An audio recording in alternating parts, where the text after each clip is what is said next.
முதல் போட்டி முடிந்த பிறகு மந்திர அரங்கம் மீண்டும் அமைதியாக இருந்தது. 10 போட்டியாளர்களில் இருந்து 8 பேர் அடுத்த சுற்றுக்கு தேர்வு செய்யப்பட்டிருந்தனர். அந்த 8 பேரில் ஆதி, மீரா, அர்ஜுன் மற்றும் மற்ற பள்ளிகளிலிருந்து வந்த மாணவர்கள் இருந்தனர். அனைவரும் அடுத்த போட்டி என்ன என்று ஆவலுடன் காத்திருந்தார்கள். அப்போது மந்திர ஆசிரியர் மீண்டும் முன்னே வந்தார். ஆசிரியர், மாணவர்களே, நீங்கள் முதல் போட்டியை வெற்றிகரமாக முடித்துவிட்டீர்கள். இப்போது இரண்டாவது போட்டி தொடங்குகிறது. அரங்கத்தின் நடுவில் இருந்த கடல் மெதுவாக மறைந்தது. அதற்கு பதிலாக அங்கு ஒரு பெரிய மந்திரக்காடு உருவாக ஆரம்பித்தது. மரங்கள் உயரமாக வளர்ந்தன.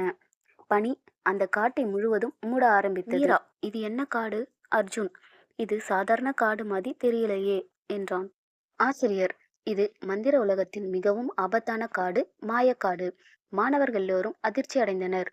ஆசிரியர், இந்த காட்டுக்குள் ஒரு மந்திரக்கல் மறைத்து வைக்கப்பட்டுள்ளது. அந்த கல்லை யார் முதலில் கண்டுபிடித்து கொண்டு வருகிறார்களோ அவர்கள்தான் இந்த சுற்றில் வெற்றி பெறுவார்கள் என்றார். ஆசிரியர் இன்னும் ஒரு விஷயம் சொன்னார். இந்த காட்டில் மாயை இருக்கும். நீங்கள் பார்ப்பதெல்லாம் உண்மையா பொய்யா என்று தெரியாது. மீரா மெதுவாக ஆதியிடம் சொன்னாள். ஆதி, கவனமாயிரு. அர்ஜுனும் தலையசைத்தான். இந்த போட்டி முதல் போட்டியை விட கஷ்டம் போல இருக்கிறது. மணி ஒலி மீண்டும் எழுந்தது. போட்டி ஆரம்பமானது.